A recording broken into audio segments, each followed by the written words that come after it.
Corbin is much more mild-mannered, kind, soft-spoken, and polite than Butterscotch. He's also the one that her dad wants because he's the heir to the Creamerman empire the way she's the heiress to the Sugarman empire. A notable moment in Time's Arrow is the scene where she's going on a walk with Corbin, and the entire time, the environment is kind of faded, washed out, sort of pastel colors. But as soon as he starts talking in a way that she can relate to and seeing that there's more to him than meets the eye, literally the colors brighten, showing that he has brightened and enriched her world. In fact, this happens before he takes off his glasses. When he takes off his glasses, we also see that he has very striking, beautiful blue eyes, but even before he does that, the world brightens, which to me shows that she finds his personality more attractive than his eyes. Beatrice goes from seeing Corbin as a drag on her life and a burden to seeing him as someone who could potentially enhance it. And the fact that this scene takes place immediately before she tells Butterscotch she's pregnant and ends up in a relationship with him instead, I think that's also painting a comparison between Corbin and Butterscotch. So this bright, beautiful world that she sees with Corbin is then immediately erased when she goes to be with Butterscotch instead. I got ideas too, and I feel I never get to be anything other than what he expects me to be.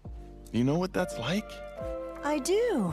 Both of them feel like they just live in their dad's shadow and they can only be what he expects them to be, while both of them know that they have more potential and that they can do more than that. I feel like if the two of them had stayed together, both of their ambitions about, making the world a better place and his ambitions about running a better company and inventing things, they could have worked together to actually take on, leadership roles in their father's companies. I could totally see Beatrice, even in, the 50s, 60s, back when women didn't have as much agency, I could actually see her, with Corbin's encouragement, taking on a leadership role at her parents' company. Of course, all of these memories we're seeing are just that, memories. It's entirely possible that Beatrice is misremembering Corbin as being better than he actually was, because she would have spent the rest of her life wondering what if, and thinking about the path that she could have had with him. I should have married Corbin Creamerman. Ha! Like he'd have you. Oh, he would have, and he would have been kind to me. Even if she never found lasting happiness, as long as she was in a relationship and married to him, she at least would have had financial stability, she would have had a maid and a nanny to watch the kids, she would have had a husband with a stable, well-paying job who wasn't stubborn, who listened to her, and who actually respected her. Even if Corbin was secretly a bad guy,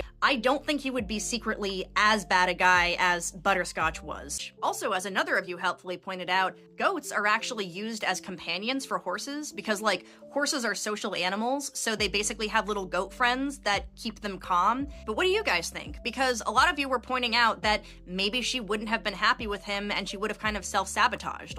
Maybe she would have found a guy like Butterscotch and cheated with him.